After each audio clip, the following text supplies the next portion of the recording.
ప్రభుత్వంలో మంత్రులు ఎమ్మెల్యేలు శంకుస్థాపనలకే పరిమితమయ్యారని మంత్రి ఉత్తమ్ కుమార్ రెడ్డి విమర్శించారు. హుజూర్ నగర్ లో రామస్వామి గట్టు వద్ద ఇందిరమ్మ మోడల్ కాలనీని మంత్రి పొంగులేటి శ్రీనివాస్ తో కలిసి ఉత్తమ్ సందర్శించారు. అనంతరం ఎమ్మెల్యే క్యాంప్ కార్యాలయంలో ఉన్నతాధికారులతో సమీక్షా సమావేశాన్ని నిర్వహించారు. మోడల్ కాలనీలో మరమ్మతులు పూర్తి చేసి పేదలకు పంచుతామని ఉత్తమ్ కుమార్ రెడ్డి తెలిపారు.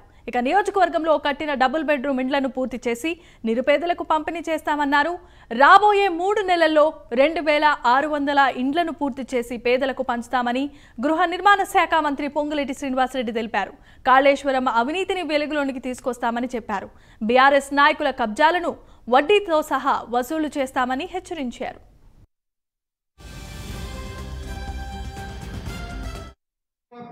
అడుగు ముందుకేసి ఆర్టీసీ బస్సుల్లో మహిళలకి ఉచితంగా ప్రయాణం పర్మిట్ చేసిన ఘనత ప్రస్తుత కాంగ్రెస్ ప్రభుత్వం చెప్పి మనం చెప్తున్నాం. అదేవిధంగా మీలో ఎవరికైనా ఏ అనారోగ్య కారణంగా ఏ ప్రైవేట్ హాస్పిటల్లో ట్రీట్మెంట్ అవసరం ఉన్నా 10 లక్షల రూపాయల వరకు మీ ట్రీట్మెంట్ ఉచితంగా ఉండే విధంగా చేసిన విషయం కూడా నేను మీకు మనం చేస్తున్నా.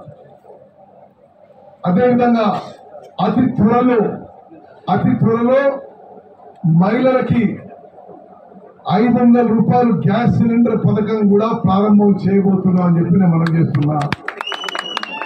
మేము ముందిచ్చిన మాట కట్టుబడి ఉండి 100 రోజుల్లో మేము ఇచ్చిన మాట 6 గ్యారంటీలు అమలు చేయబోతున్నాం అని చెప్పి నేను మీకు మరోమారు మనం చేస్తూ, ఏ భూములైతే కబ్జాలు చేశారో ప్రభుత్వ స్థలాన్ని ఒక్క గజం స్థలం కూడా వదులుకోవడానికి ఈనాడు ప్రభుత్వం సిద్ధంగా లేదు. ఆ స్థలాలన్నింటినీ తిరిగి తీసుకొని మీ అందరికీ ప్రజలకి పంచిపెట్టే బాధ్యత ఇందిరమ్మ రాజ్యంలో మా అందరి మీద కూడా ఉంది. దానికి అధికారులు కూడా సహకరిస్తారు.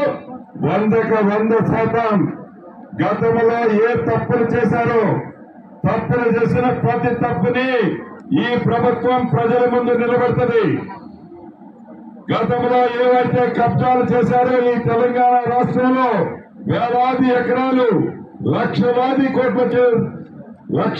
కోట్ల విలువ చేసే సంపదని గత ప్రభుత్వ పెద్దలు ఏదైతే దోచుకున్నారో ప్రతి రూపాయిని ముక్కు పిండి వసూలు చేసి అది ప్రజలకు పంచిపెట్టడానికి మీ ప్రజారాజ్యం సిద్ధంగా ప్రభుత్వం ఉందని కూడా ఈ వేదిక మీద నుంచి